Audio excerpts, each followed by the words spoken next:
عام آدمی سے لے کر مخصوص نظریات، تصورات اور ہر مکتبہ فکر کی نمائندگی تک، صرف DNF نیوز پر۔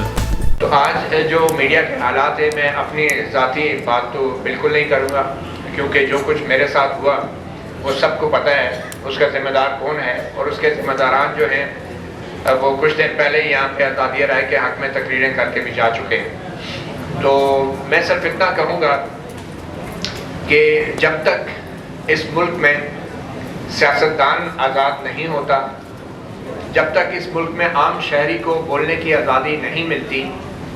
اس وقت تک ہم اگر صرف صحافی اپنے بولنے کی آزادی کی بات کریں گے یا مطالبہ کریں گے تو وہ بالکل بے معنی ہوگا۔ اس وقت صورتحال ایگزیکٹلی وہی ہے جو جنرل ضیاء الحق کی آمریت کی تھی، جس میں صحافی جب آزادی رائے کے لیے باہر نکلے تو ان صحافیوں کو آج بھی جیالہ صحافی کہا جاتا ہے۔ حالانکہ میں یہ نہیں سمجھتا کہ وہ صحافی کسی پارٹی کے حق میں نکلے تھے یا کسی ذوالفقار علی بھٹو نام کی بڑی شخصیت کے حق میں نکلے تھے۔ وہ صحافی جمہوریت کے لیے نکلے تھے، آئین کی بالادستی کے لیے نکلے تھے اور فوجی آمریت کے خلاف نکلے تھے، اور انہوں نے کوڑے بھی کھائے، انہوں نے ٹارچر بھی سہے، جیلیں بھی کاٹی، مگر آج بھی ان صحافیوں کو بریکٹ کیا جاتا ہے کہ وہ جعلی صحافی تھے۔ میں یہ سمجھتا ہوں کہ صحافی کی جو آزادی رائے ہے اس کے لیے جدوجہد جو ہے وہ تبھی معنی خیز ہو سکتی ہے کہ اگر ملک میں جمہوریت ہو، ملک میں پارلیمنٹ کی بالادستی ہو، آزاد عدلیہ ہو، تو پھر صحافی آزادی رائے کی بات کر سکتا ہے۔ یہاں پہ آج جو کچھ اس ملک میں ہو رہا ہے، ہم صحافیوں کے لیے خاموش رہنا ایک جرم ہے، اور یہ بات ہم آزادی رائے کی تو کرتے ہیں، مگر یہ آزادی رائے کی بات ہم اپنے لیے نہیں کر رہے ہیں، یہ آزادی رائے کی بات ہم ہر شہری کے لیے کر رہے ہیں، یہ آزادی رائے کی بات ہم ہر اس سیاستدان کے لیے کر رہے ہیں جس کی تقریروں پہ پابندی ہے، ٹی وی چینل پہ نہیں اس کی تقریریں چل سکتی۔ ہم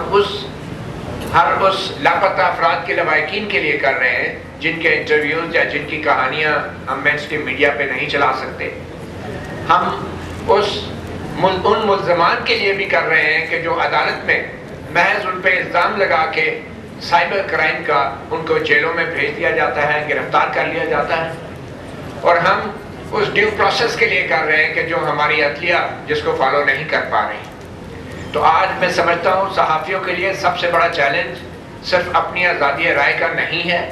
صحافیوں کو اس وقت نکلنا ہوگا نہ صرف آزادی رائے کے لیے بلکہ ملک میں جمہوریت کی بحالی کے لیے، بالکل اسی طریقے سے جس طریقے سے جنرل ضیاء الحق کے دور میں صحافی باہر نکلے تھے یا جنرل مشرف کے دور میں صحافی باہر نکلے تھے۔ تو صرف آج آزادی رائے کے مطالبہ کرنا یہ صرف صحافی کا کام نہیں ہے۔ مجھے افسوس کے ساتھ کہنا پڑتا ہے کہ یہاں پہ بہت اچھی باتیں ہوئی اور ہمارے سیاستدان جو ہیں انہوں نے بھی اپنی کمٹمنٹ کا اظہار کیا، مگر سب سے پہلے معزز سیاستدانوں کو بھی اپنی ماضی کی غلطیوں کو تسلیم کرنا ہوگا۔ سلیم شہزاد کے ساتھ جو واقعہ ہوا وہ ایک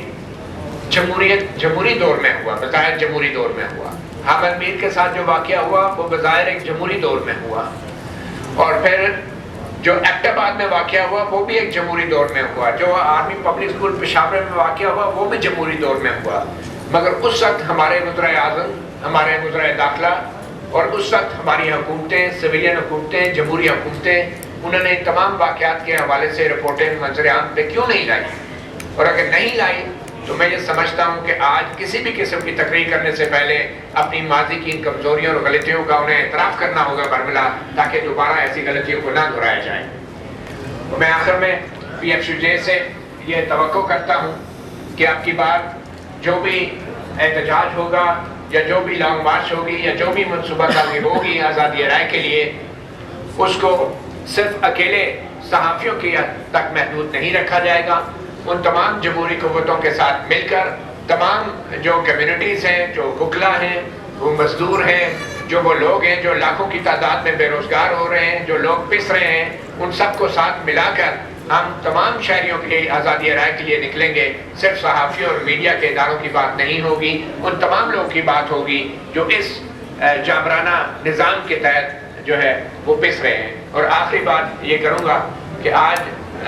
کچھ وزراء کی تقریریں سن کے مجھے ایسے لگا جیسے ایک بات کی گئی کہ کسی وزیر نے یہ بھی کہا ہے کہ ہمیشہ مشکل کرائسس میں ہی جو ہے صحافیوں کا کام نکھر کے سامنے آتا ہے. تو مجھے یوں لگا جیسے جنرل ضیاء الحق یا جنرل مشرف یا فیلڈ مارشل ایوب خان اسی کسی سیمینار میں صحافیوں کو یہ لیکچر دے رہا ہو کہ جابر حکمران کے سامنے کلمہ حق کہنا سب سے بڑا جہاد ہے.